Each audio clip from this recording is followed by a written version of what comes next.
Hi everyone, welcome to Kenny and Ivy's YouTube channel. This is our first ever YouTube channel, so we're a bit nervous, but we're gonna give it our best shot. Through this YouTube channel, we hope to improve your English speaking abilities by talking about different scenarios and different sentences you could say in those situations. Hey, hi Kenny. As you know, since COVID happened in 2020, a lot of people haven't traveled abroad. These days, there are no travel restrictions and people want to travel so badly, right? So when traveling, what are some sentences you should know? I think the most important question, and I think is very basic and everyone here knows it, is where's the washroom? That's important. The most important. Yes.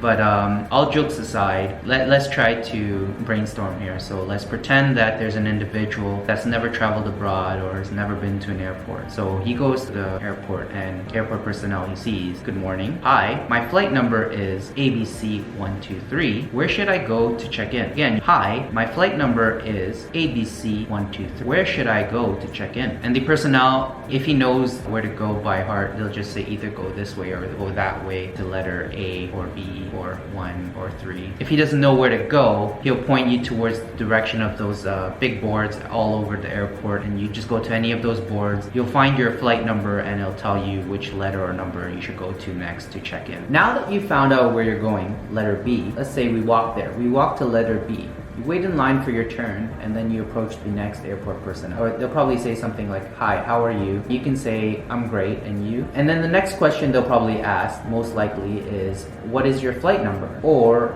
what's your destination? Or, where are you going? And you can reply, my flight destination, or, I'm going to Toronto, Canada, and my flight number is ABC123. Again, you can say, I'm going to Toronto, Canada, and my flight number is ABC123. Next, if they didn't talk to you about your luggage, you could ask, what about my luggage? How do I check in my luggage? How do I check in my luggage? And then they'll give you the instruction. If they haven't told you where to go next, you could say, which gate should I go to? Or which gate should I go to next? Where should I go to next? The last thing you can ask is, which gate should I go to? You can say, which gate should I go to next? And then they will say, go to gate 1 or go to gate 3. You just find the big letters and numbers, the signs on the ceilings, and you just go there. So now let's say you're trying to find that letter or number, the gate, and you get lost. So you could just ask any personnel you see. You could say, I'm trying to find gate B. Do you know where I can go? I'm trying to find gate B. Where should I go? Again, I'm trying to find gate B.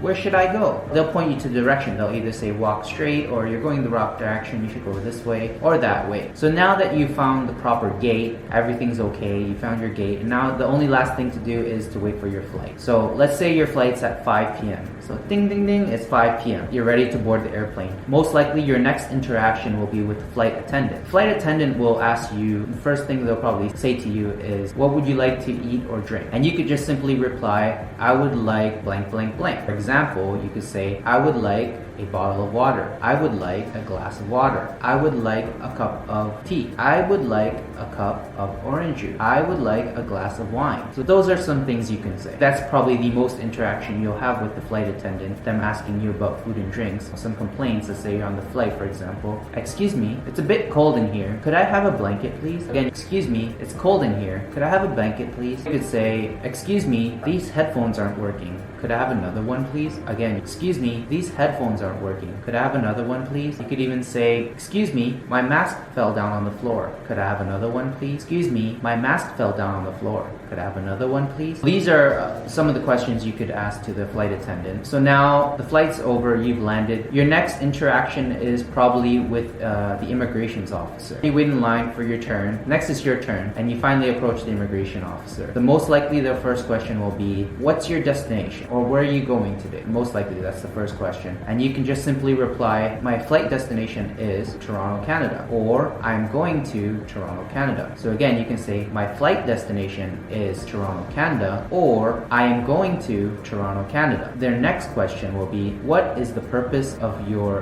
visit? Or what is the purpose of your trip? You can say different things like, I'm going to Toronto, Canada to learn English. Or I'm going to Toronto, Canada on vacation. I'm going to Toronto, Canada on vacation. I'm going to Toronto, Canada to visit my friend. I'm going to Toronto, Canada to visit my friend. I'm going to Toronto, Canada for sightseeing. I'm going to Toronto, Canada for sightseeing. So these are just some of the different answers that you could say. I think maybe the next question that they could ask you, how much currency do you have? Or how much money did you bring? And you can reply to that question by saying, I have 2,000 Canadian dollars, or I brought 2,000 Canadian dollars. You can say, I have 2,000 Canadian dollars. I brought 2,000 Canadian dollars. And then another question that they potentially could ask is, what is the length of your trip? Or how long are you staying in Toronto, Canada? I am staying in Toronto, Canada for 2 months. I'm staying in Toronto, Canada for 4 months. Now you've answered all their questions. Next thing is you probably go to baggage claim to get your luggage. So now from here, depending on your situation, you brought enough currency. If you didn't bring enough currency, the next thing you need to do is go to the currency exchange, and you could ask them,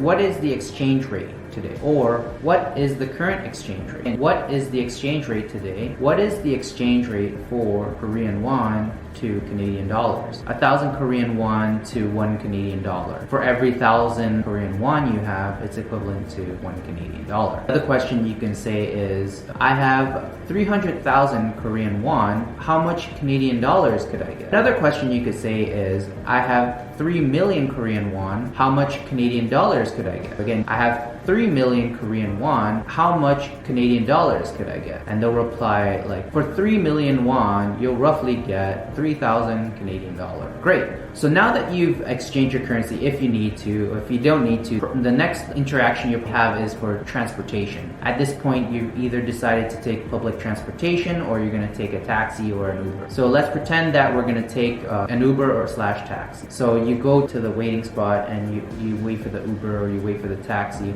Let's say, for example, you go for a taxi. So you find a taxi, you get in the car, and the first question they'll probably ask you is, what's your destination? Or where are you going? And you can reply to this question by saying, I'm going to ABC Street and XYZ Street. Or you could give them the specific address. I'm going to 123 ABC Street. Again, what is your destination, or where are you going? And to reply to that question, I am going to, or I would like to go to 123 ABC. So just tell them your destination. I would like to go to 123 ABC Street, and they'll bring you there. So now let's say you don't want to take an Uber or a taxi, so you want to take public transportation. So you find the public transportation spot, and you can find any of the personnel there, and you can ask them, hi, I'm trying to get to ABC Street and XYZ Street. How can I get there? Again, I'm trying to get to ABC Street and XYZ Street. How can I get there? And they'll reply something like, go downstairs, or go here, or go there, take line 1 or line B. They'll tell you the directions, and you can just simply follow them. Or if not, you always have Google Maps to follow. So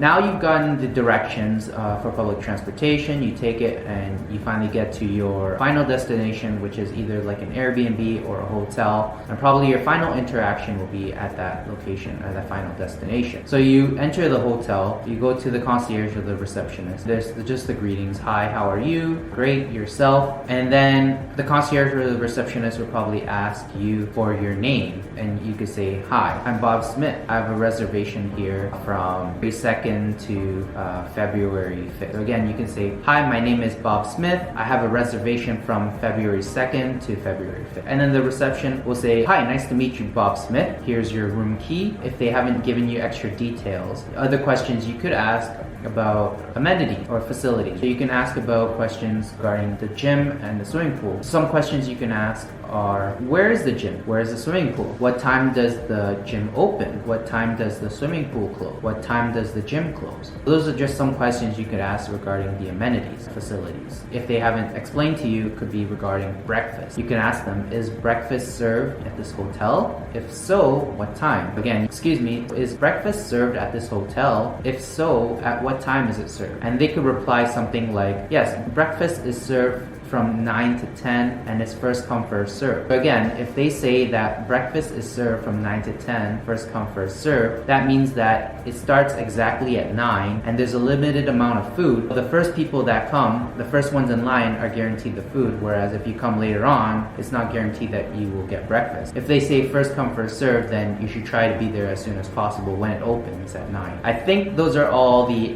potential interactions you'll have from the airport to your final. Okay, so that's it for our first video. Thank you for watching. We hope you enjoyed it. We'd greatly appreciate if you hit the subscribe and like button below. And please comment on what you'd like to hear us talk about next. You can mention any different scenarios and we'll think of different questions and responses that you could have in those situations. That's it for now. I have a question. So what's the difference between I want to or I would like to? Is it exactly same? I want to and I would like to. I want to and like to. Yeah, probably it's more proper way to say I would like to. I think it's a nicer way to say it, but I think essentially they mean the same thing. I would like to order or I want to order, right? I would like to order or I want to order. If I say I want to order, it sounds like more... It's more direct, right? Direct? It's more direct and not as inappropriate or maybe like a bit rude. But a really polite way to say is I would like to order. I would like a glass of water, something like that. That's very polite. Okay. I think you can't go wrong if you say that.